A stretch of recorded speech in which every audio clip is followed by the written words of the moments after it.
Ircha Tri Meilisa. Welcome to my YouTube channel. This video is my final project and I choose topic number 2, which is about the political party in the United States of America. The American two-party system. The United States has only two major political parties, the Democrats and Republicans. These parties have a duopoly. Political historians like to divide America into eras according to which parties were active at the time. These are called party system. The first party system, which started in the 1796 elections, included the Federalists and Democratic Republicans. The Federalists, who supported Washington's Vice President John Adams, were supported by northeastern business elites, especially merchants who want closer ties with England, and those who generally want a stronger national government.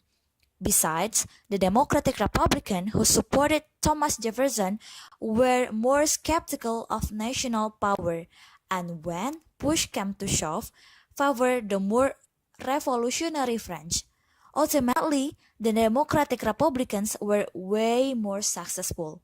They were dominant in the presidential contest of the time, as Jefferson, Madison, and Monroe were all from the Democratic Republicans.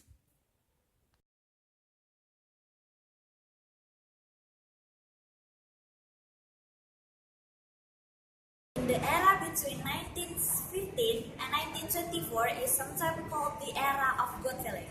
You might be wondering what exactly happened during the era of good feeling. So let's check it out.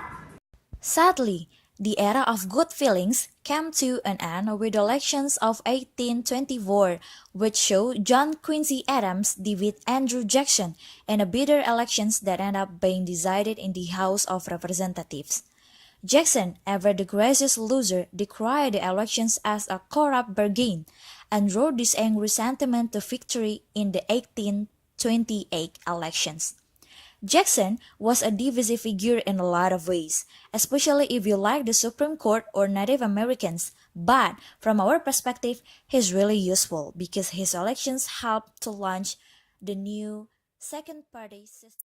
The third party system is last from roughly 1860 to 1896, when another pivotal elections brought about a new change in political compositions in one of the parties. The third party system had a number of concerns, mainly about regulations of farm prices and railroad shipping rates, but also things like supporting a national income tax and a general mistrust of bankers and plutocrats. Third-party ideas get incorporated into the platform of one of the other parties. This happening with the populists as their plans for graduated national income tax and direct elections of senators were eventually incorporated into the constitutions in the 16th and 17th Amendment.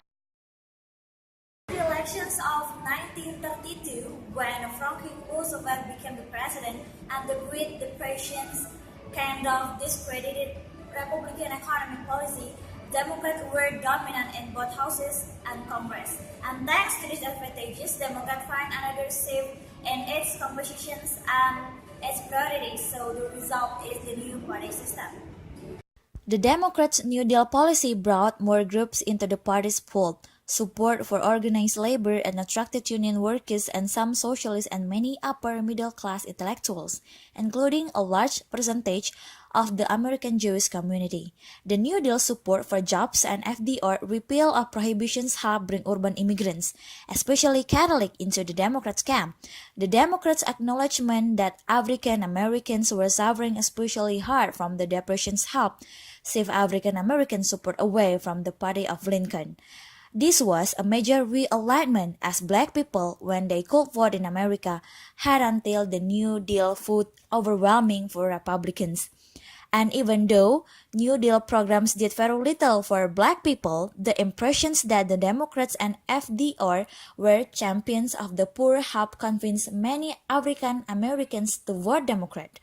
And they remain one of the most consistent groups in terms of their party evaluations. We could sell a lot more of the political party in America and how they might be changing as we speak. But this video is more about history rather than the predictions what will be the next American political system. The political party is always changing over time because in terms of policies and the group that supported them.